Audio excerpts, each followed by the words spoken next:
ఇంకా బలంగా నిలబడతా, తప్పు చేయలేదు, కడిగిన ముత్యంలా బయటికి వస్తా. హైదరాబాద్లో కవితకు బీఆర్ఎస్ శ్రేణులు ఘన స్వాగతం. నేడు ఎర్రవెల్లిలో కేసీఆర్తో భేటీ. ఢిల్లీ లిక్కర్ పాలసీ కేసులో అరెస్ట్ అయిన కవిత 5 నెలల తర్వాత మంగళవారం జైలు నుండి విడుదల కాగా బుధవారం హైదరాబాద్కు చేరుకున్నారు. బెయిల్ తర్వాత ఢిల్లీలోనే బస చేసిన కవిత బుధవారం మధ్యాహ్నం కుటుంబ సభ్యులు కేటీఆర్, హరీష్ రావు మరియు భర్త అనిల్ కుమార్, కుమారుడు ఆదిత్యతో కలిసి హైదరాబాద్కు బయలుదేరారు. సాయంత్రం 5 గంటలకు హైదరాబాద్కు చేరుకున్నారు. ఈ సందర్భంగా శంషాబాద్ ఎయిర్పోర్ట్లో బీఆర్ఎస్ శ్రేణులు కవితకు ఘన స్వాగతం పలికారు.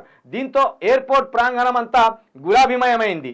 కవిత ఎయిర్పోర్టు నుండి బయటకు రాగానే కార్యకర్తలపై పూల వర్షం కురిపించారు. బోకేలు ఇచ్చేందుకు అభిమానులు, కార్యకర్తలు పోటీపడ్డారు. కవిత వారిని చూసి పిడికిలి బిగించి జై తెలంగాణ అని నినాదాలు చేస్తూ వారిలో ఉత్సాహాన్ని నింపారు. మొత్తానికి ఇప్పుడు బీఆర్ఎస్లో 3 ముక్కలాట తయారైంది. నిన్న మొన్నటి వరకు కేటీఆర్, హరీష్ రావు ఈ ఇద్దరే బీఆర్ఎస్ పార్టీకి ఒక తూర్పు ముక్కగా కనిపిస్తారేమో అనుకున్నారు. కానీ అనూహ్యంగా కవిత ఎప్పుడైతే జైల్లో పడ్డదో కవిత చుట్టూ కూడా రాజకీయం మారుతున్నాయి. నిజానికి కవిత 5 నెలలు జైల్లో ఉన్నప్పుడు కవిత గురించి పెద్దగా చర్చ జరగలే. ఏదో ఆమె తప్పు చేసినట్టు, ఆమె ఏదో 100,000 కోట్లు తిన్నట్టు ఇదే అబద్ధాన్ని ప్రజలలో నాన్చిన్లు బాగా. కానీ మొన్న సుప్రీంకోర్టు తీర్పు ఇచ్చిన తర్వాత ఆమె తప్పు లేదని స్పష్టంగా అందరికీ అర్థమైంది. ఇది రాజకీయ అవగాహన ఉన్నోళ్ళకి అందరికీ అర్థమైంది. జడ్జి గారు, 2 జడ్జీలు ఏమన్నారంటే అసలు 5 నెలలుగా సిబిఐ కావచ్చు, ఈడీ కావచ్చు కవిత అక్రమానికి పాల్పడ్డట్టు మీ దగ్గర ఏం ఆధారాలు సేకరించిండ్రు అని అడిగింది. ఒక్క ఆధారం కూడా లేదు. పైగా ఎవరైతే నిందితుడుగా ఉన్న అరుణ్ పిల్లై ఉన్నాడో వాడే సరెండర్ అయి కవిత మీద సాక్షిగా మారిండు. ఆ దెబ్బతోటి కవిత ఏ మాత్రం తప్పు లేదని అర్థమైపోయింది. దాంతో ఒక్కసారిగా లిక్కర్ స్కామ్ అన్నది కాస్త ఆ లిక్కర్ కేసు అక్రమంగా పెట్టిందనేది ప్రజలలో చర్చ జరుగుతున్నది.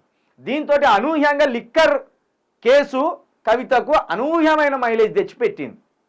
ఇక నిన్న ఎయిర్పోర్ట్లో నిజానికి నిన్న మొత్తం ఒక పెద్ద ర్యాలీ తీస్తారేమో, భారీ మైలేజ్ వచ్చేటట్టు ఇంకా ర్యాలీ తీస్తారేమో అనుకుంటే చాలా వ్యూహాత్మకంగా కేవలం ఎయిర్పోర్ట్లో బయట ఒక 5 నిమిషాలు అక్కడ ఉండి కనీసం ఒక్క మాట కూడా మాట్లాడలే అక్కడ కవిత. ఇదంతా కేసీఆర్ వేసిన స్కెచ్ అనిపిస్తాను. ఏమాత్రం అక్కడ కవిత మాట్లాడకుండా అక్కడ నుండి కేవలం అభిమానులకు అభివాదం ఇట్లా చేసి చెయ్యి ఊపి అక్కడి నుంచి లేయిపోయింది. అక్కడ ఆ సందర్భంలో కవిత చుట్టూ ఉన్న అభిమానులు సీఎం సీఎం అనే అరుపులు మొదలుపెట్టింది. దీన్ని బట్టి చూస్తే బీఆర్ఎస్లో 100% 3 ముక్కలాట మొదలైనట్టే. నిజానికి కూడా కేటీఆర్ వల్ల కానీ, హరీష్ రావు వల్ల కానీ బీఆర్ఎస్ పార్టీకి 9 నెలల్లో ఈకమందం తోకమందం కూడా మైలేజ్ పెరగలే. ఎందుకంటే కార్యకర్తలకు కావచ్చు, లీడర్లకు కావచ్చు కేటీఆర్, హరీష్ రావు ఏంటిది అనేది స్వయంగా దగ్గరుండి చూసిండ్రు. కవితను నమ్ముకున్న వాళ్ళకు ఎంత తెగించైన సాహసం చేసైనా సాయం చేస్తుందనే ఒక మాట కూడా కార్యకర్తలు కొందరు మాట్లాడుకుంటాను.